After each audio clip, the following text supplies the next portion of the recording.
উত্তরপ্রদেশে বিজেপির খারাপ ফল খুঁজতে টাস্ক ফোর্স গঠন করলো বিজেপি।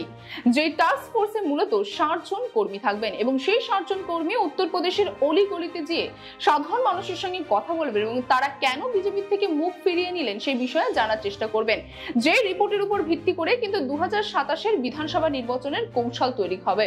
ইতিমধ্যে আপনাদের জানিয়ে রাখি যে 2024-এর লোকসভা নির্বাচনে উত্তরপ্রদেশে খুবই খারাপ ফল করেছে বিজেপি 2019-এর তুলনায়। মূলত দেখা যাচ্ছে যে 2019-এ যেখানে বিজেপির ভোটের হার ছিল, মূলত বলতে পারে যে 2019-এ ভোটের হার ছিল 49.6%, সেখানে কিন্তু 2024-এ বিজেপির ভোটের হার এসে দাঁড়িয়েছে 41.4%, অর্থাৎ গতবারের তুলনা থেকে অনেকটাই কম হচ্ছে। কারণ আমরা জানি যে 2019-এ বিজেপি কিন্তু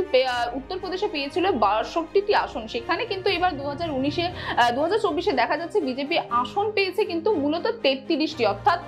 গত 2019-এর আসনের তুলনায় কিন্তু 29টি আসন হারিয়েছে বিজেপি এবার 2024-এর লোকসভা নির্বাচনে। এবং সমগ্র যে ভোটদান বা ভোটাররা যে ভোট দিয়েছে তার নিরিখে যে বিশ্লেষণ, সেই বিশ্লেষণ দেখলে কিন্তু বোঝা যাচ্ছে যে 2019-এ 8.8 কোটি যে ভোটাররা ছিল সেই ভোটারের মধ্যে কিন্তু 4.3 কোটি মানুষ বিজেপিকে ভোট দিয়েছিল, কিন্তু 2024-এ দেখা যাচ্ছে সেই 8.8 কোটি মানুষের তুলনায় ভোটারের সংখ্যা কিন্তু বেড়েছে, কিন্তু অন্যদিক থেকে বিজেপির ভোটের সংখ্যা কিন্তু অনেকটাই কম হয়েছে। অর্থাৎ এবার দেখা যাচ্ছে 2024-এ এবারে 3.8 কোটি মানুষ কিন্তু বিজেপিকে ভোট দিয়েছে। এবং ঠিক এই সময়ে অর্থাৎ নতুন সরকার গঠন করার পরে কিন্তু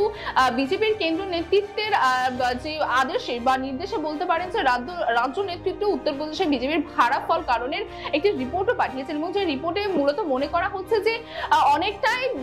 বিজেপির তরফ থেকে বুঝতে অসুবিধা হয়েছিল যে বা কেন্দ্রের তরফ থেকে কোনো না কোনো দিক থেকে ভুল হয়েছিল যে বেশিরভাগ স্থানে যে সমস্ত সাংসদরা 10 বছর ধরেই উত্তরপ্রদেশে তারা শাসন করছে সেই সমস্ত সাংসদদেরকে কিন্তু আবার সংসদের প্রার্থী হিসেবে দাঁড় করানো হয়েছিল। মানুষ কিন্তু অনেকটা সেই বিষয়টাকে ভালোভাবে দেখেনি, কারণ অনেকেই মনে করছেন যে 10 বছর ধরে শাসন থাকার জন্য তাদের মধ্যে কিন্তু একটা অহংকার জন্মায় এবং সেই সমস্ত প্রার্থীর উপরে ক্ষোভ দেখে সাধারণ মানুষের যারা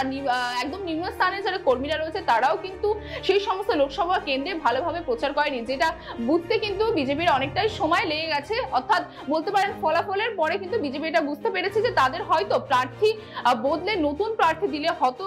বা ফলাফল একটু হলেও অন্যরকম হতো। এবং তার পাশাপাশি যেটা মনে করা হচ্ছে যে বিজেপি লোকসভা নির্বাচনের যে প্রচার সেই সময় কিন্তু বিরোধীদের যোগ্য জবাব দিতে পারেনি, কারণ লোকসভা নির্বাচনে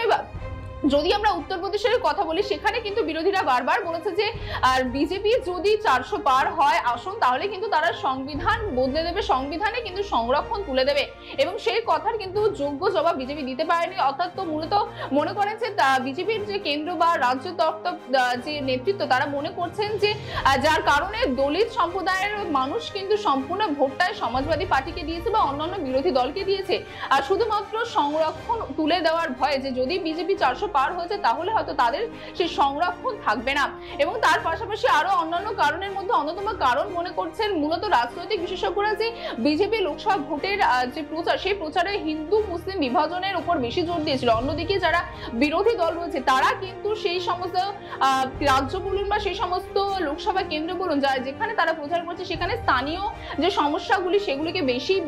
হাইলাইট করে তুলে ধরেছিলেন। মূলত বলতে পারেন সেটা কৃষিকাজ হোক বা সংরক্ষণ হোক, নানান সমস্যা কিন্তু তারা তুলে ধরেছিলেন। তবে উত্তরপ্রদেশে আমরা জানি যে উত্তরপ্রদেশের কিন্তু ইতিমধ্যে মুখ্যমন্ত্রী কিন্তু যোগী আদিত্যনাথ, তিনি কিন্তু বিজেপি প্রার্থী এবং বিজেপি সরকারই কিন্তু উত্তরপ্রদেশে রয়েছেন। অন্যদিকে কেন্দ্রেও কিন্তু বিজেপি সরকার রয়েছে। তো রাজ্যের মূলত সমস্ত সার্বিক সমস্যার জন্য কিন্তু তারা বিজেপিকে দায়ী করছেন এবং বিজেপির দিকেই তারা তাকিয়ে থাকবেন, কিন্তু সেই দিক থেকে বলতে গেলে কিন্তু বিজেপির সেই সমস্যা বুঝতে বা কি ভুল হচ্ছে সেটা বুঝে উঠতে হয়তো অনেকটাই কারণ লেগেছে, এটা কেন্দ্রীয় নেতৃত্বরা মনে করছেন। কিন্তু একদমই নিম্ন স্তরে যারা সাধারণ মানুষ তাদের কি সমস্যা বা কি কারণে তারা বিজেপির থেকে মুখ সরিয়ে নিল সেই কারণ বুঝতেই কিন্তু স্পেশাল টাস্ক ফোর্স গঠন করা হয়েছে উত্তরপ্রদেশে। যেমনটা আপনাদের জানালাম যে 60 জনের সেই দল কিন্তু প্রতিটি আনাচে কানাচে বলতে পারেন যে উত্তরপ্রদেশের সকল মানুষের সঙ্গে কথা বলবে এবং তাদের সাথে কথা বলে তারা চেষ্টা করবে যে কি সমস্যা আছে সেই সমস্যার সমাধান করতে বা সেই সমস্যা কিভাবে সমাধান করে যেতে পারে সেই রিপোর্ট কিন্তু কেন্দ্রকে পাঠাবে। এবং মনে করা হচ্ছে যে সেই রিপোর্টের উপর ভিত্তি করে কিন্তু 2027 যে বিধানসভা নির্বাচন রয়েছে উত্তরপ্রদেশে, সেই বিধানসভা আর নির্বাচনের কিন্তু মূলত স্ট্র্যাটেজি বলতে পারেন বা নীতি কিন্তু গঠন করা হবে। তবে এখন দেখার বিষয় যে লোকসভায় যেখানে ভালো ফল করতে পারেনি বিজেপি উত্তরপ্রদেশে, বিধানসভায় এই স্পেশাল টাস্ক ফোর্সের ওপর স্পেশাল টাস্ক ফোর্সের যে রিপোর্ট, সেই রিপোর্টের উপর ভিত্তি করে তারা কত ভালো ফল করতে পারে বিধানসভাতে, এবং সেই দিকে নজর থাকবে আমাদেরও।